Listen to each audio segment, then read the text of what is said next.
Some folks think Christmas is the safest night of the year. Candles lit, doors locked, families gathered close. But the old stories say something different. They say Christmas Eve is the one night the dead don't stay put, because it's the one night they're allowed to come home. Welcome back, friends, to Kentucky Melody, where we share the strange, the forgotten, and the unsettling stories rooted in the hills, hollers, and haunted places of our world. Tonight's tale isn't just from Kentucky. It's older than Kentucky, older than America, and it all points to one terrifying truth. Christmas isn't just a night of birth. It's a night of passage. If you've ever heard a bell ring where no church stands, known a child who saw things nobody else could, felt the house shift when the clock struck midnight on Christmas Eve, then you already know this story. You just didn't have the words for it, so pull in close to the fire and listen careful, because once you hear this, you'll never hear Christmas Eve the same way again.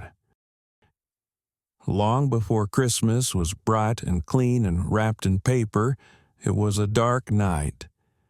In the old world, England, Europe, Appalachia, families didn't tell ghost stories despite Christmas. They told them because of it. Christmas Eve was believed to be the one night each year when the world stood still. The longest darkness, the deepest cold. A moment when time itself loosened its grip. That's when the dead could move. Old mountain families would sit by low fires and whisper about footsteps in fresh snow that never reached the door. About voices calling names from the woods. About shadows passing windows where no one stood. They believed the dead weren't haunting. They were passing through. And those stories didn't come from imagination. They came from experience. In eastern Kentucky, there are hollers where bells ring with no church. Ask any old-timer who grew up deep in the mountains, and they'll tell you, though they won't like talking about it. On Christmas Eve, just before midnight, slow bells roll through the valleys. Not joyful bells, funeral bells. They echo from places where churches once stood, places long reclaimed by woods, rot, and time.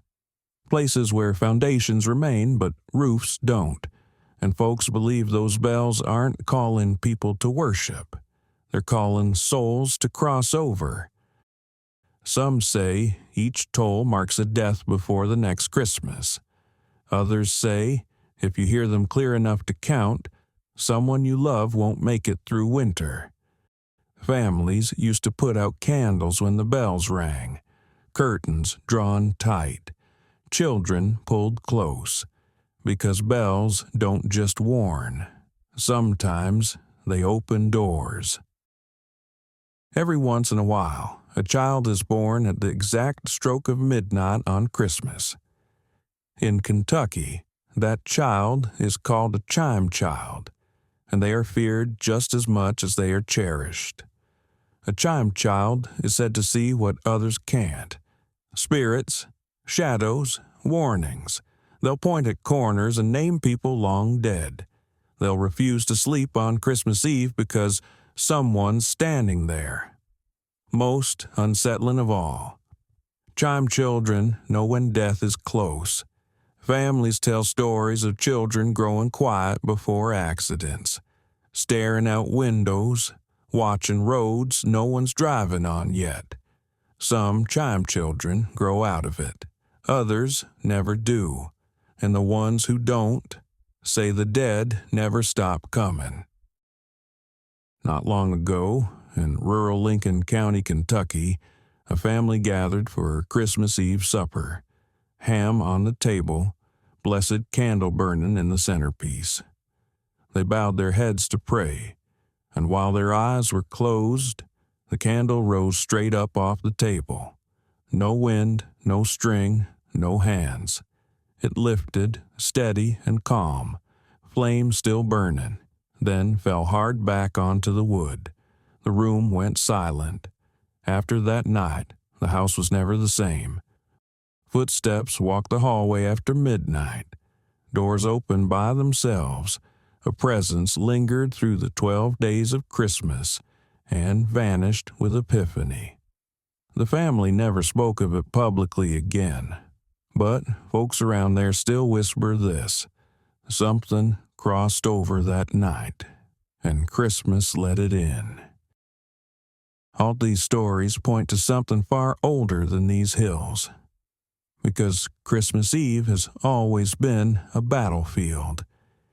In the year 1642, during the English Civil War, thousands of men died at the Battle of Edgehill. Their bodies froze where they fell. Weeks later, during the Christmas season, villagers saw something impossible. The battle reappeared in the sky. Ghostly soldiers marched. Cannons fired without sound. Horses charged through the air. Night after night. Clergy were sent. Officials recorded testimony. This wasn't folklore. It was documented. The dead were trapped, and Christmas was the only night they could be seen. So when folks say Christmas is a time for ghosts, they're not being poetic. They're remembering. Christmas isn't just a night of birth. It's a night of crossing, a night when bells ring for the dead, when children see what we've forgotten, when candles rise without hands, when old battles echo once more. Now, let me ask you something. When Christmas Eve comes around, do you ever sit close to the fire and tell ghost stories? Stories passed down in your family. Stories you were warned not to repeat too loud. Stories that only get told when the house is quiet and the night is long. And have you ever noticed something strange when you do? A sound, a chill, the feeling that someone else leaned in to listen. If you've got a Christmas ghost story of your own, or if something has happened to you on Christmas Eve that you still can't explain, we'd love to hear it. Because sometimes the stories aren't just for the living.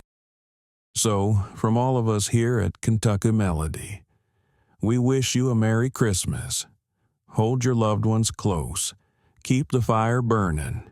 And if the house goes quiet after midnight, listen real careful, because some sounds don't belong to this world. Now come back and see us this Saturday night.